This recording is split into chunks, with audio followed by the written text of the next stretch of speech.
Welcome on my first step ever. I am so excited, thrilled, and you might hear that energy level go a bit up today because I am with a person who exudes energy, positive energy. And that's the first time, and that's her first impression that I have of our guest speaker today because that's when I heard her speak, and she's marvelous. And you'll get to know in a bit now. So please join me in welcoming amazing woman who's doing an amazing job for a lot of people, helping a lot of individuals for different purposes. But for now, join me in welcoming Bernie Davies all the way from UK. Hi, Bernie. All the way from the United Kingdom. Is it Melbourne you are? That's right. Australia? Yes. Awesome. All that good weather. I absolutely do envy you guys with the good weather over there. But how is this coming? I'm starting to see some sunshine behind the clouds.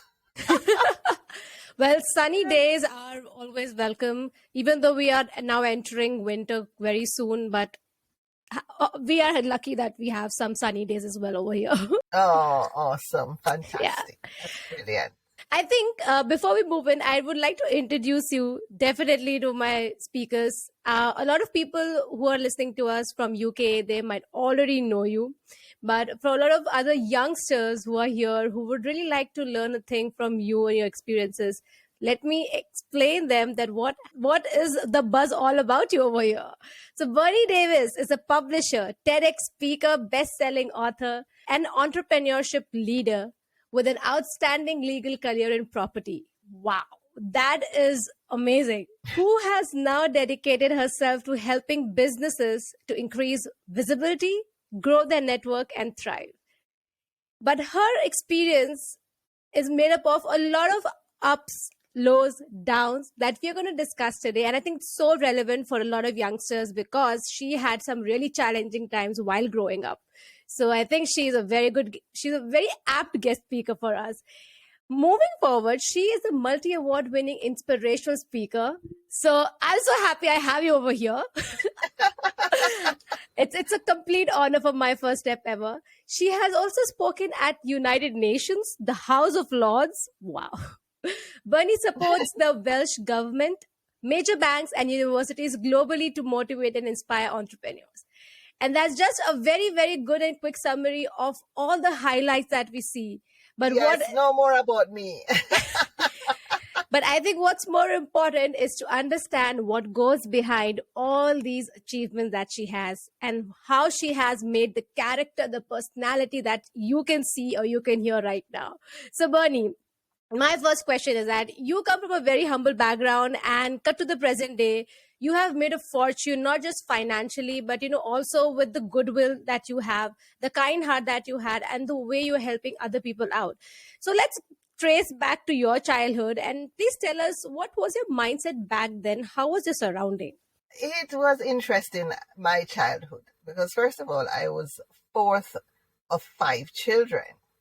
And my background, I would say my parents' background was humble, but mine was very humble because they were brought up poor and they made their way through hard work.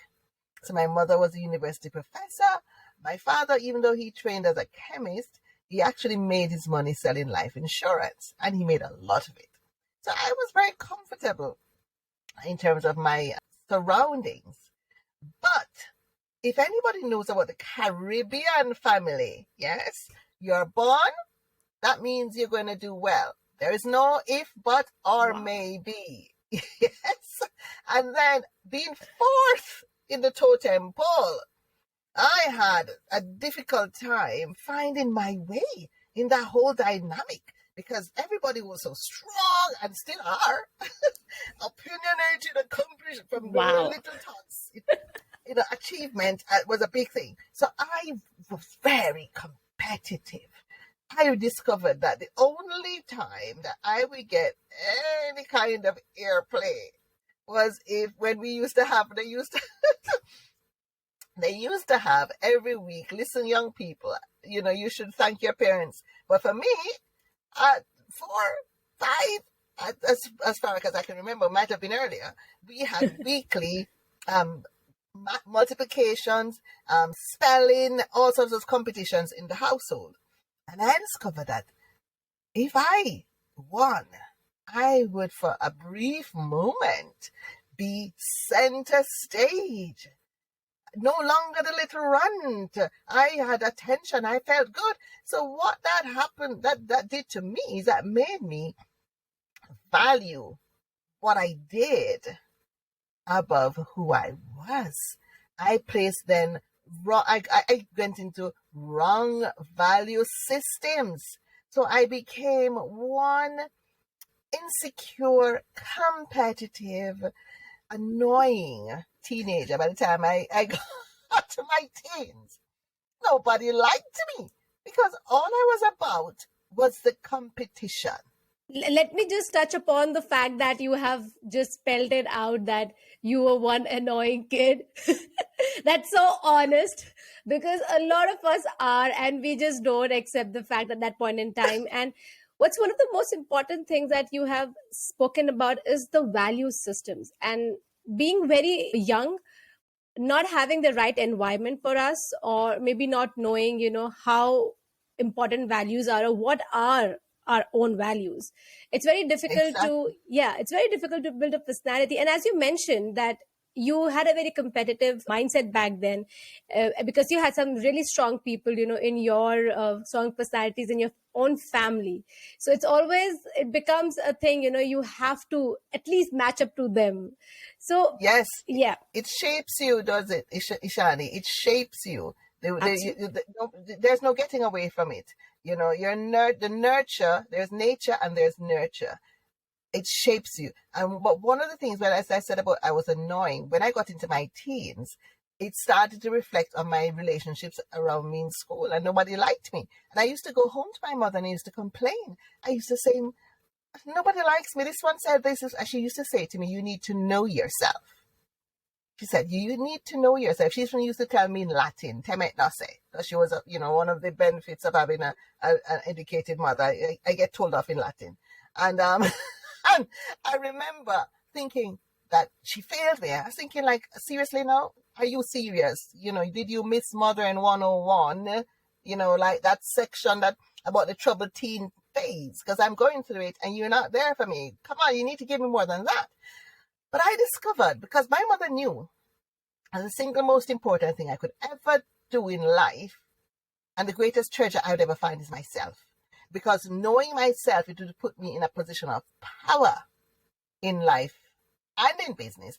And it would free me of life's bullies and that need to always be proving myself. Who am I?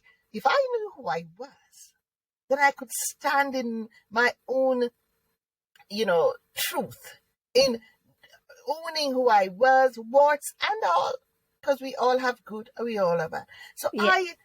I struggled with that during my teens, really struggled with that. And so guys who are listening, do not lose sight of who you are. Do not get pressured to be like anyone else.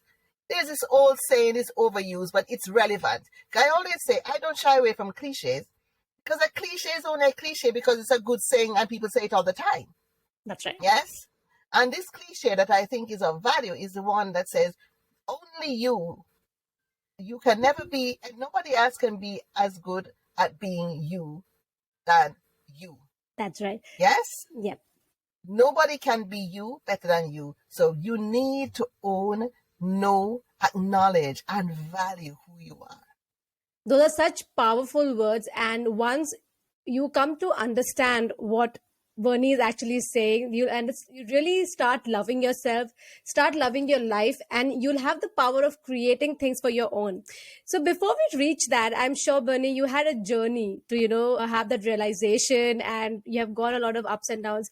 Firstly, thank you for sharing those moments where you felt uncomfortable with yourself and you had all those questions and you felt that nobody likes you, because these are such usual, common, unfortunately common experiences that a lot of teenagers have. And it's okay, I think that's the time when you're growing up. But what's more important, that if you do come across experiences or people speaking about their experiences, that how things change for them, then it's the time for you to think about how you can change things for yourself. Now, moving on from you being a child who has always been very competitive and wanted to be top of everything, how did that change take place with you? I remember hearing in one of your interviews that you had a very life defining, life changing moment in Yes, your college time. So, yeah, yes, what that's happened? right. And where did the Yes. courage, how, I definitely want to understand, where did the courage come from, that the decision that you took? Yeah, so the thing is, Ishani, and those of you who are listening, you can imagine. So I built my whole sense of who I am based on what I do, right? So I am top of the class, teacher's pet, getting everything right, doing everything right. When I saw my other friends doing stuff, I'm like, oh, I don't do that. Everything to make me feel good about myself because I felt rotten about myself. So I was comparing myself with other people. So guys, next thing, stop comparing yourself favorably against others. Sometimes we compare ourselves negatively, which is just as bad, but also thinking you're better than people sets you up for a reality check. Yes? So that is what happened with me. So you can imagine, from my prominent family, where everybody is doing excellently, including more. And then I go to university, first year university, and I'm studying government and politics. And then I get pregnant and drop out of first year university.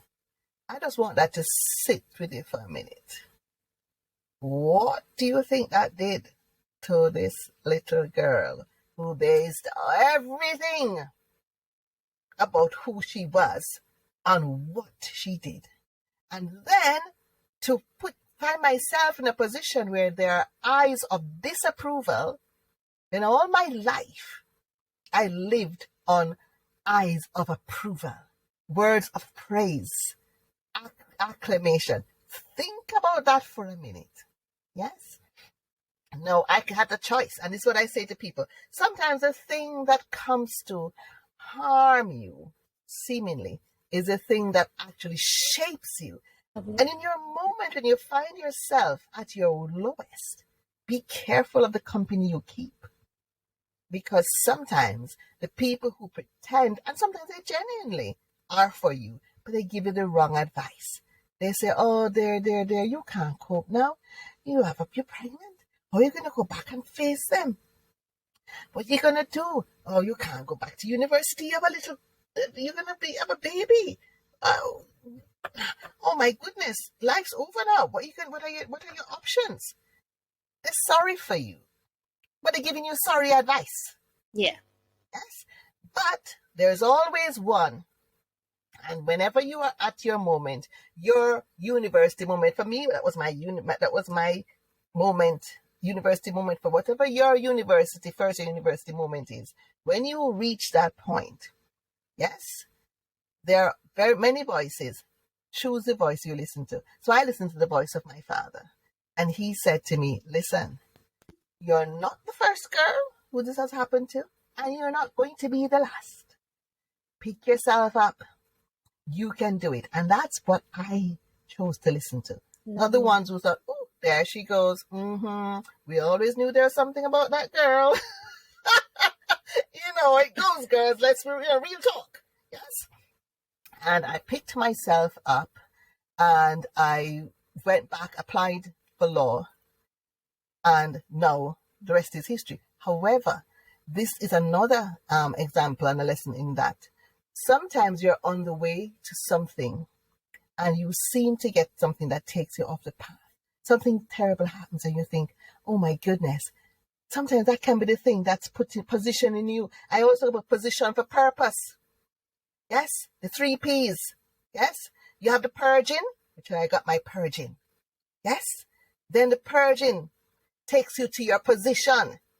And that position is almost always for purpose. So what happened to me after that is I didn't stop having vision. I didn't stop having an ambition to be excellent. But the reason for it changed. Why did I want to? Because I want to help other people like myself. I want to give people hope. I want to be able to make a difference. I want to be one of the people that people are inspired by, to hope and to believe and to dream. So I am not here trying to sell lack of ambition. I am saying align your ambitions, young people, with purpose. That was so powerful, I would say, and definitely a very challenging time for you. What I'm so impressed and inspired in your story, Bernie, is that you took that situation and you did not let it drown you. You know, you took your time to come back, and once you did that, you were there to help other people who were in the same a similar situation. You became the voice of a lot of people who really needed it. And honestly, Yeah. at every point, at any point in our life, each one of us, be it leaders or who would like to, support the leaders, we all feel that at some point in time. And I'm so glad that you took your life situation as an example for yourself and for a lot of other people, and you had the Yes. courage to Yes. share that. It's not easy, not at all. And kudos to your father. That was a really good advice coming from a parent. And Yes. yeah, so just going, I would like to go forward, but just wanted to ask one more thing over here. So just when you got to know about that situation, and it must have been very, very daunting for you as well, what was the thought that was going in your head, and when did you come to terms with that situation? So that, yeah. Yeah, that is a very good question, because we always have that moment. You know, that moment when you remember where you were when it happened, that kind of moment. And I can remember where I was when that happened. I remember when I looked at myself in the mirror and I said, "You're not." You know, there's a Jamaican saying, "Oh, that person is worthless." They've turned worthless. There's a term that they use. I remember looking at myself in the mirror and said, "You are not going to be worthless." Yes, I said that to myself. And I decided then that I was going to, by hook or crook, well, not crook, but you know what I mean, it's a saying. Yes. I was going to ensure, I was going to make good. But no, as I said, the rationale behind it, the motivating factor behind making good was not so I could be better than anyone else. Not that I can do better than my siblings, or that I needed that to make myself feel like I was somebody. But I felt I owed it to the people who stood by me, and I owed it to myself not to give up. I owed it to my unborn child not to give up. Because at the end of the day, when he was a son, looked back, he needed to be able to see what his mother did at that time and take inspiration from it. You know, so that was it. I remember it was just a day when it was one of my very hard days. One of my very hard days, because I obviously I had this, my son, and I decided I wanted to work, and I was trying to find a job, and I was finding it difficult. And that was when I said that to myself, you know, and I said, I'll do anything, but I'm not going to just sit here in my parents' house and just become worthless. That's what I said. That's not going to happen. And my mother was saying to me, "You need to." I said, "No, I don't. I need to work. I need to do something." And the rest is history. And then I applied. I remember when I applied to go directly into law, and the letter came. I couldn't look at it. I had to give it to my brother to open it. I just couldn't believe it when I got in.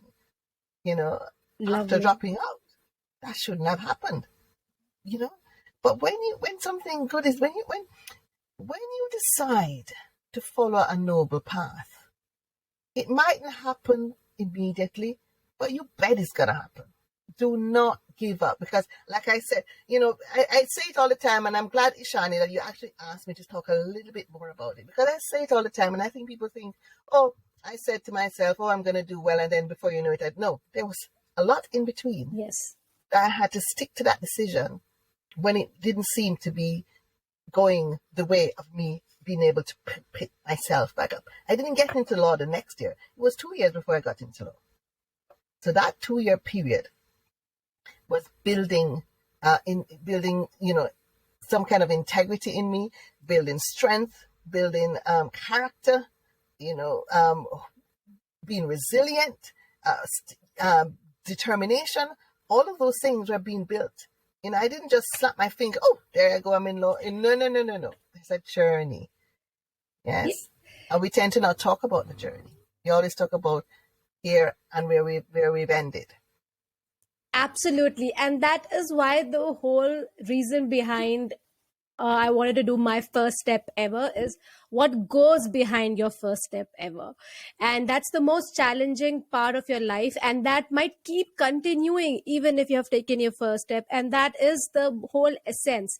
And if that part of your life is going to take the most of the time, then how do you make it interesting and worth living for you? So Bernie, first of all, congratulations that you took the decision of having your baby and now you have a very proud son. Second, Yes. I want to yeah. Second thing I would like to highlight from what you mentioned today to us, for our listeners and viewers, that if you just heard what Bernie said, before anyone could come to her, even her father, anyone could say anything to her, it was she who looked at herself and told herself, you're not worthless and you're not going to give up. So it is always your voice first. If you cannot pick yourself up, if you cannot find the confidence, whatever anyone is saying to you, it might not help you, or it might not impact you that deeply that you'll take this step. So thank you, Bernie, for taking us through your internal process. I'm really grateful that you did that over here, and we could share that journey with a lot of youngsters who are here, because all of them are going through very turbulent times, most of them, and I'm sure they must have got some sort of inspiration or courage to where they can find that courage which is in themselves. So moving forward, yeah. The other thing, Ishani, quickly before you move on. Yes. While you're going through these turbulent times, guys, do take the opportunity to do some introspection. Yes, pay attention to how you are responding. Pay attention to the things that are happening around you, the ones that are helping you and the ones that are not helping you, because that's informing you really about who you are. Yes, and what your values are, what resonates with you, what spoke to you. Because as Ishani said, people might say several things, but what's the thing that you gravitated to?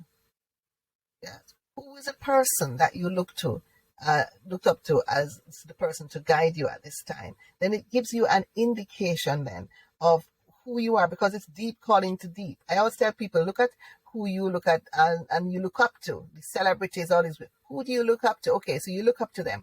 What qualities are in them that you look up to? Do any of them seem similar to yours? Are you trying to emulate that? Then that should tell you about yourself. What are the things that you just can't handle? You don't like people lying about people. You don't like people talking about people. You don't like to see injustice. You don't like people being put down. What is it that actually motivates and moves you? Those are the kind of ways, because I've talked about knowing yourself.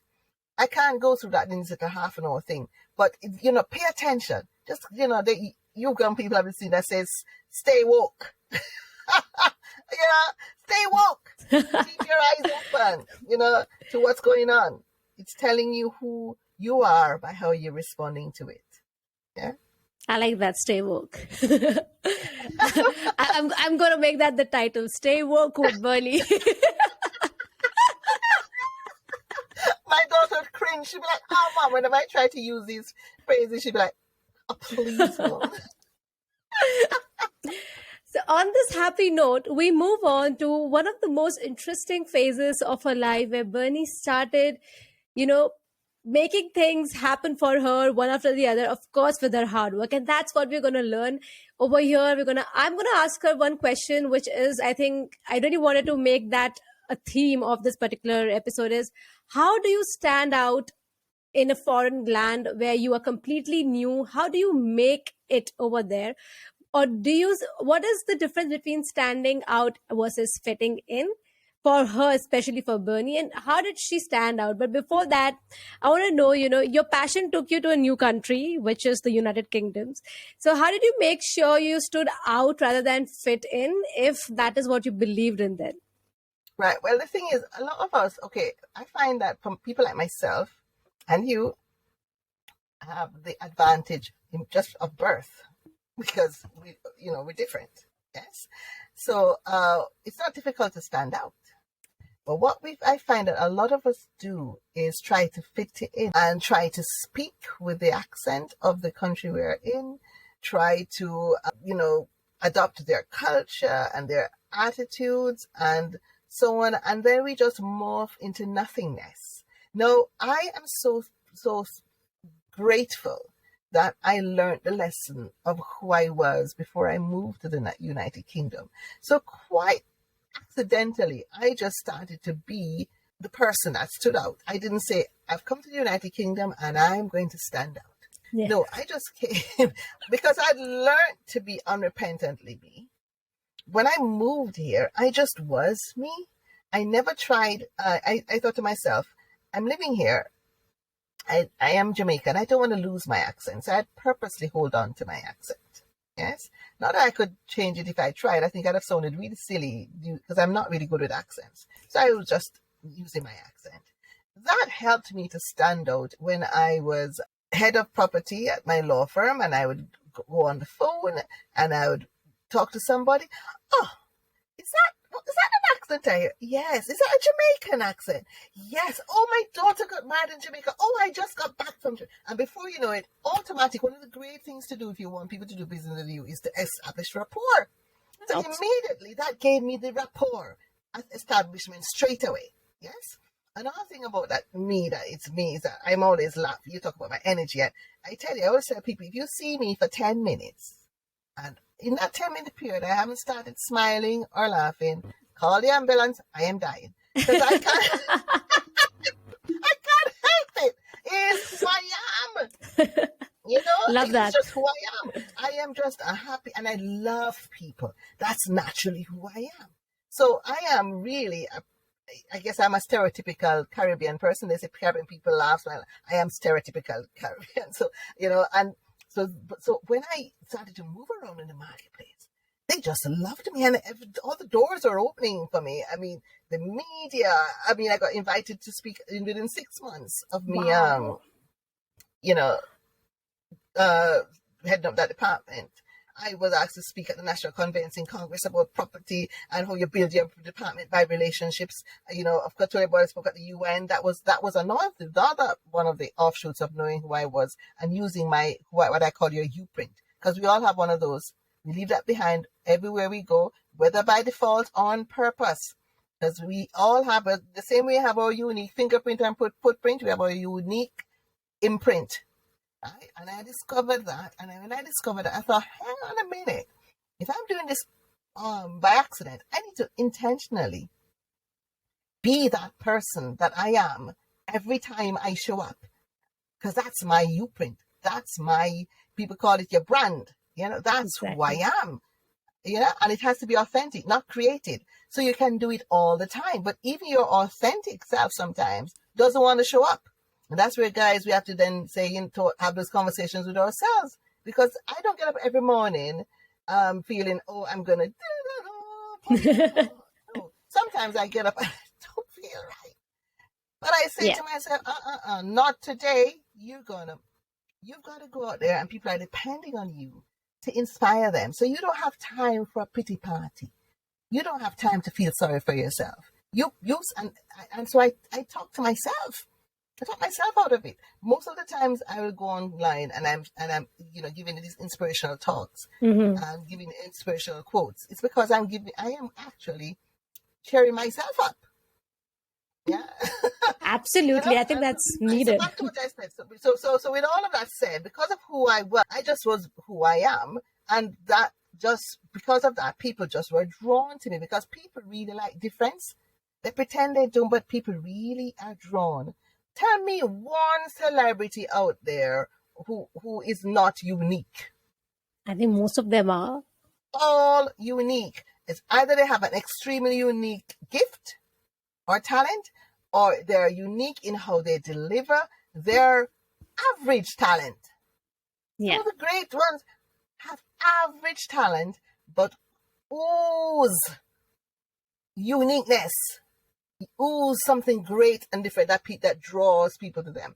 So we need to, where we don't value and develop our uniqueness, we're robbing ourselves of standing out. So don't focus on standing out. Focus on being yourself. Standing out will happen naturally.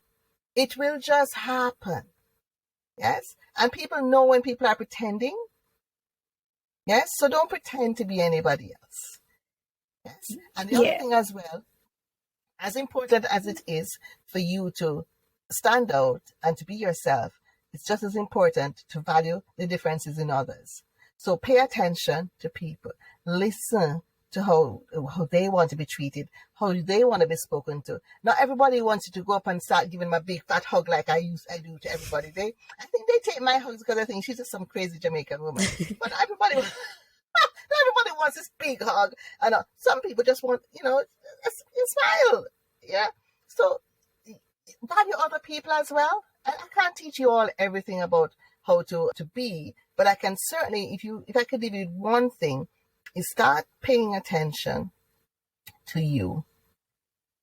Really pay attention to what bugs you, what doesn't bug you, what inspires you, what upsets you. Yes? What resonates with you. Start paying attention to you and listen to what other people say about you. Yes, not necessarily the negative things. Yes, okay, take them on board, but don't maximize the negative things. We all have negative things.